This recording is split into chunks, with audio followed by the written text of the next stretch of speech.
Good morning, everyone. I'm Matthieu Favas, of the Economist Finance correspondent. I cover fintech, banking, and investments.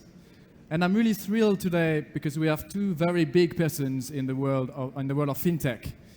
We have Yoni Assia from eToro and Elnor Rozenrot from Credit Stacks. We're going to be talking about financial health today. But before I get started with a few questions, I'd like to ask Yoni and Elnor to tell us a bit more about themselves very briefly, just so that you know what we're talking about. Sure. So I'm Yoni Assia. I'm the CEO and founder of eToro, which is the world's largest social trading network. We have over 12 million registered users who basically can trade stocks as well as cryptocurrencies in the same platform in a social network where everybody can see, follow, and automatically copy the top traders in the network. Thanks, Yoni. Elnor? So, hi, I'm Elnor Rozenrot, founder CEO of Credit Stacks, and we essentially operate in the US. We allow customers that have no credit history whatsoever to get access to credit cards. So whether you've just graduated from college, moved in from a different country, we basically look at your future and based on that, give you a credit card. Thanks. Thanks to you both. So 2 weeks ago, I was in the offices of The Economist in London, and I was doing an interview with the chairman of a fairly big European bank. And he said something very interesting. He said, 20 years ago, we were a bank. 10 years ago, we were a bank. Today, we are still a bank. But in 10 years' time, I want us to be something different. I want us to be called a financial health company.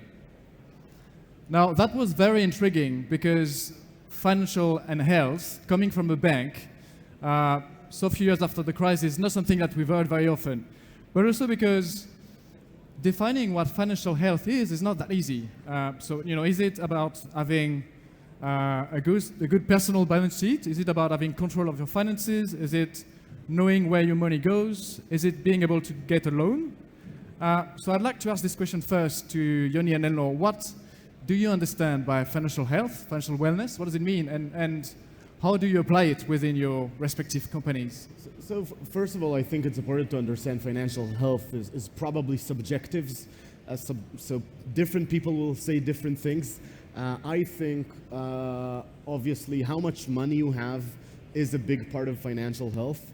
But also, how much do you understand about the markets? So I think being able to understand the markets, being able to invest your own money, being able to potentially raise money, understand finance stuff to be able to raise money for a company, I think that's a big part of financial health. But again, could be controversial, some stuff. I think good financial health is also owning some crypto, just in case governments collapse. And I'm not sure most bankers would say the same. Thanks, Yoni. Elnor, do you want to tell us a bit more also about that? I think financial health, and generally I agree with what Yoni says. To me, it's more of a sense of basically where your finances work for you. So instead of you working to keep your finances in order, your finances work for you. Everything is managed in a way that fits your life, that serves your current needs, your long-term needs, sort of works for you. And one of the biggest issues, at least that I've seen recently with banks, and I think it goes to the comment of that bank CEO that you talked to, finances have become really complex. They used to be much simpler. 20 years ago, you had about 3 different investment accounts or 3 different types of investment accounts, and that was it. Now it's endless. Just being able to figure out what's happening there, to figure out what types of credit you need, how to run that is a massive undertaking, which almost none of us are really equipped to be able to take on. So to me, financial health is almost like a GP. It's someone sitting there and telling you exactly what you need to do, or even doing it on your behalf to keep you eventually on the right path. Yes. And picking up on what you just said, typically when you go to see a GP, it's when you have a problem, right? So what sort of diagnosis can we make today of society's financial health? Do we have a problem?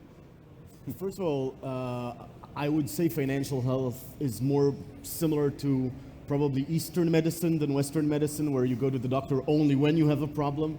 But generally, I think there is a problem. There's a very big problem in the world of inequality. And that inequality, or sort of the gaps being bigger and bigger, are leading to political instability and populism, and that potentially is going to get much worse with automation. So we're all here building technologies to replace more jobs, so potentially people are going to lose those jobs. So there's a very big problem on the horizon on terms of financial health. And I think a lot of the tech community need to understand that, we're developing, great tools, great technology, machine learning, robots to replace jobs. We need to also think about what do all the people do the day after. Yes, yes. Is it a similar diagnosis that you will make, Elnor? Do we have to worry about our financial health today more than before? I don't know if more than before, but we can't be complacent. I think there is reason to worry. Access to capital, access to credit, the ability to make smart decisions in the face of all the different products that are out there and all the easy ways to access capital that is unhealthy for you. I think these are endemic issues in many parts of society. So I know more about the US than I know about other parts of the market. If I remember correctly, there's about $4 trillion worth of personal credit in the US. That's a massive number. That can't be healthy. So yes, there are definitely issues that need handling. And I guess for both of you, the answer is to democratize your respective financial products, right? Investments on your case, and lending on your side as well. So if I can play a bit the devil's advocate in this discussion, starting with Yoni, you first. So you want to democratize investment. But one could argue that people actually already have access to investment. They invest through their pension fund, they can invest through a fund manager. And the reason why they do so now is because they want to avoid taking risks that they don't understand, right? On the other hand, if they use your platform, they invest directly in sometimes very complicated products. So I know something you're quite enthusiastic about is derivatives, for example. Yeah. This is very, very complex. So I think, first of all, a big part of what we do is copy trading, right? So you can open an account in eToro, instead of trading on your own, you can actually copy the top traders who do know what they're doing. I think generally in finance, there is sort of a narrative of the sort of traditional, more old school of people can't manage their own money, let only professional fund managers manage their money. I think that's a bad narrative. I think that narrative is a bit like, 500 years ago, people shouldn't read and write, only, high priests should read and write. Everybody should have access to finance, everybody should learn and understand risk and be able to invest their money. You can choose to delegate that, but do it in a smart way where you really can see what other people are doing with your money. Like, don't just delegate your money somewhere where you have no idea what your money does. Can I follow on with a question about cryptocurrencies? So 2/3 of your customers, right, have either holding or invest in crypto, is that right? Yeah. But crypto is a market that's inherently very volatile, and some critics even say sometimes prices are manipulated by some of the big traders. So how to make sure that your customers are not being trapped in something they really don't understand and that they struggle to manage the risk of? I think, again, at eToro, we really focus on communicating and helping people understand what they're investing in. That's a big part of our thesis, is we want people to invest in what they believe in. So we provide a lot of that information. I think a lot of sort of millennials really believe in what crypto represents, and we're just providing for them tools to invest in what they believe in, either, again, directly or by looking at what crypto traders are doing on our platform and copy them.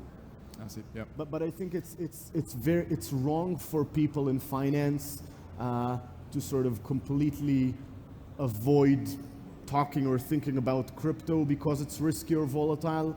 If a lot of people are interested in something, with supply and demand, it's interesting, you should learn about it and then make your decision. I see, yes. And on your side, so you are aiming to democratize lending. But is it really a good thing that people take on more debt? Is that something that we should encourage? Personally, I think that absolutely not. I think that debt in general is unhealthy. At least that's what my grandmother taught me. And the basic idea behind what we do is not about shoving debt onto people. It's much more about finding customers that can actually handle credit and then giving them the tools, giving them all the mechanisms that they need to live without debt. In fact, our basic belief is that if you got into debt, we probably didn't do our job well. So debt is a whole different thing, and there are certain things that you really could use debt for. If you're trying to get a mortgage, if you're trying to buy a car, and you need the capital to finance that. If you're trying to build a company, you need to raise money. Then debt definitely serves you well.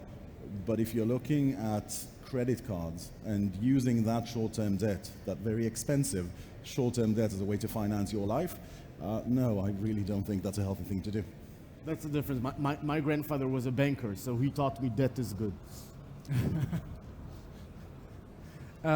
And you know, bouncing on your point, banks are also there for a reason, right? They're also typically relatively good at evaluating risk by looking at credit history. Elnor, you lend to individuals who move to the US and therefore don't have a credit history in the US. How do you make sure that people actually can repay you and have enough money to do so? Well, without sounding too romantic, think about how lending used to work 30 or 40 years ago. You know, you'd walk into a bank and the banker there would actually know you, and they'd probably know your family, and they'd sort of say, well, he looks like a smart kid, you know, he's just graduating from college, he's got good plans, I'll lend him money. And that sort of went away about 50 years ago when we all turned into statistics and credit scores, and that's it. We use a lot of technology to basically bring that back. So we look at all of data in order to be able to basically determine whether your potential going forward is something that we're willing to invest in. And if we believe in where you're going, then we will lend you money. And again, immediately give you the tools to be able to make sure that you don't get into trouble, that you actually pay on time, that you don't fall off the rails. So this is not about just throwing money out there willy-nilly, otherwise we wouldn't be able to get investors. It really is about finding the right customers, identifying their potential, identifying their future, and then based on that, deciding whether we're giving them credit or not. I see. We have an interesting question from the audience here, which is, you know, is the idea of copying traders on your network really financially healthy for regular customers? And, you know, using a bit the point that Elnor just made, one thing that can empower people is having more information about how healthy they are, financially speaking. When you speak about copying traders, what sort of information do you give regular customers about the performance of such traders, about whether it's a good idea to actually follow them? Sure. So every person on eToro can actually see the month-to-month track record of other traders on the platform. So some traders that have been with us 5, 6, 7 years, you can actually see their month-to-month performance for the past 7 years. You can see trade by trade that they've made, how many trade. You can see their asset allocation, the risk allocation. So generally, copying a trader is very similar to giving money to a portfolio manager. The difference is you can be much more diverse on eToro. So you can, first of all, portfolio management usually is $100,000 minimum. You can open an account in eToro with $500 and copy 2 different people, each with $250. Or with $5,000, you can copy 10 different people. So you can be much more diversified. You can make decisions faster. But in essence, we just crowdsourced and lowered the barriers to entry for portfolio management. Right. And created extreme transparency in that process. Another very interesting question here from the audience about financial awareness. Financial awareness is not the same as financial health, right? So how to make sure people are not only aware, but when they are about to take too much risk, perhaps, do you have sometimes to put some limits so that they don't get into trouble, both of you? Yeah. Yes, a big part of what we do on eToro is sort of personalize the platform. So we learn a lot about our customers when they register and open an account. They do what's called an appropriateness and suitability test. So we understand their appetite to risk, we understand their goals, we understand their net worth, their available income, etc. And then we basically try to personalize the platform. So somebody with no sufficient sort of knowledge, experience, or financial wealth won't be able, for example, to use leverage on the platform. People of some type will be able to only copy with maximum 10% of their income and not more. So we create those limits on the platform. So try to basically adapt the platform and its various sort of functionality to different types of people. I see. It is the same for you, Elnor. Do you have a range of controls or questions that you ask? Absolutely, and a big part of it is not just about the questions and understanding who our customers are, because we have a very deep understanding of who our customers are. A big part of it is about providing awareness, but then also automating the right choices. So we have basically built the tools. We've built payment systems, payment structures that keep our customers not only paying on time and avoiding paying interest, but also optimizes for building the strongest possible credit score they can build. Now, it's always a customer's choice. If a customer wants to get into trouble, there's nothing we can do about it. We can warn them and warn them and warn them, but if you want to drive off a cliff, you're going to drive off a cliff. Yeah. So we provide the tools. We try to make it as easy as possible to make sure you take the right path here and you don't do anything that's going to blow your financial life up, and leave it to the customer to make the right choice. I guess someone who actually will definitely do something if customers get into trouble too often is the regulator, right?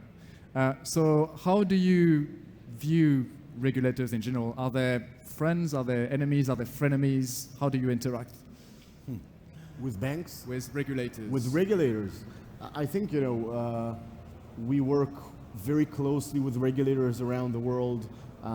We try to sort of educate them about what we do and where we innovate. We were the first regulated financial broker to add Bitcoin in 2013, and then the first one to add Ethereum. So it's a lot about, we sort of led the entire social trading and copying concept and innovated around it. And we work with, we're regulated in the UK, Australia, Europe, US now, and South Africa. So it's a lot of work with regulators to help them sort of understand how we innovate, how our innovation benefits customers, and make sure that we do that in a structured way so it falls under some, a part of the regulation. Elnor, I'd like to ask you a similar question, but about banks, so traditional banks, because obviously you do, part of your business is similar to what they do. So are they same, friends, partners? Are they frenemies, rivals? Well, it depends on the bank. I mean, some banks are definitely rivals. Other banks that issue credit cards are definitely rivals. But in order to issue a credit card, specifically in the US, you need to have a partner bank. You can't do it on your own. So by definition, some banks are friends. They are very esteemed partners, and without them, we wouldn't be able to do what we're doing. A big part of the challenge, a big part of the conversation is always around making sure that they understand what it is that we're doing, making sure that both them and us can present it in the right way to the regulators, because sometimes innovation runs faster than regulatory environments, and essentially making sure that everybody's very comfortable with what we're doing, because even though we're coming at it from the customer's perspective, everybody needs to be comfortable, both our bank partner and the regulators that they work with and we work with. Otherwise, the entire thing just doesn't work. Right. Well, our time credit is exhausted, unfortunately, so we have to end it there. So I'd like to thank our two panelists for their participation today, and thank you for being here. Thanks a lot. We've just secured, here we go, and I've got a small announcement to make. Like almost everyone here at well this done. conference. Some of the questions that were coming up.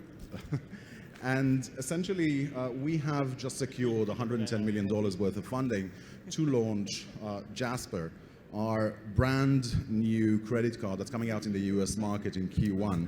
Now, Jasper, again, once the presentation will work, is a brand new name, and I'm pretty sure that neither of you have ever heard about it, mostly because until about 10 seconds ago, even sitting here on stage, we were known as Credit Stacks. Anyway. Credit Stacks as a precursor to Jasper was fired off about a year ago, and ever since then we've been working to refine our product and basically get it to a place where it's ready for launch right now. And I think it's important to understand where this all started. I'll just give up on this. Where this all started. Credit cards, if you go on Urban Dictionary and check out the definition, are defined as demonic pieces of plastic that have the potential to enslave you in financial debt for the rest of your life. And those are really harsh words, but they sort of ring familiar, because if you think about it, each and every one of us at some point in our lives felt as if our credit card issuer, our credit providers, don't really have our best interests at heart.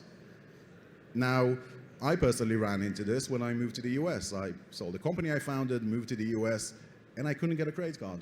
And it drove me completely nuts. I couldn't understand why, just because I got on a flight, got off 12 hours later, I've suddenly turned from someone who was a good banking customer into a nobody. And I'm not the only one.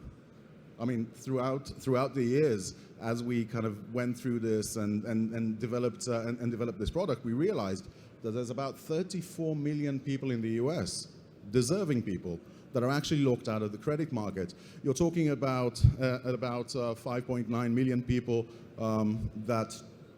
5.9 million people, according to the CFPB, that don't have any type of credit history whatsoever.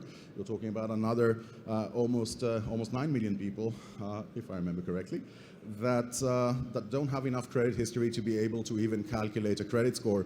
And then there's another 15 million people that have a depressed credit score artificially, just because they never received the credit that they needed to receive in order to be able to build a strong credit score.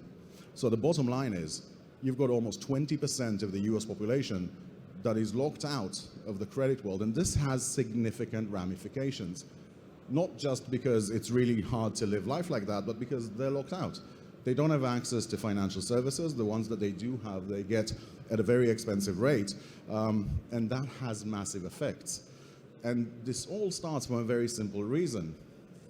The way credit scoring is done is all based on history. It's all backwards facing. Put very simply, if you don't have a credit history, you don't have a future. And that's why we've built a system that is future-facing, forward-facing. Essentially, we look at over 360 data points to be able to determine whether or not you have the potential, you have the trustworthiness, there we are, you are trustworthy to be able to handle credit. But our responsibility doesn't really end there, because giving you a credit card, and I think this is really important to understand, only puts you at danger of accumulating debt. The average American household keeps about $7,000 worth of debt on credit. This is really expensive. Each and every one of these households pays their bank over $1,400 a year in interest fees. Now, I don't know what about you, but I've got much better things to do with $1,400 than give it to the bank. I'd rather invest in my future than the bank's future. So, providing these people the tools, the advice, the mechanisms that they need in order to be able to stay out of debt is actually paramount. And that's, the way we see it, a big part of our responsibility. By the way, when you look at it at a more global level, again, at least in the US, I'm talking about this amount to a massive mountain of debt.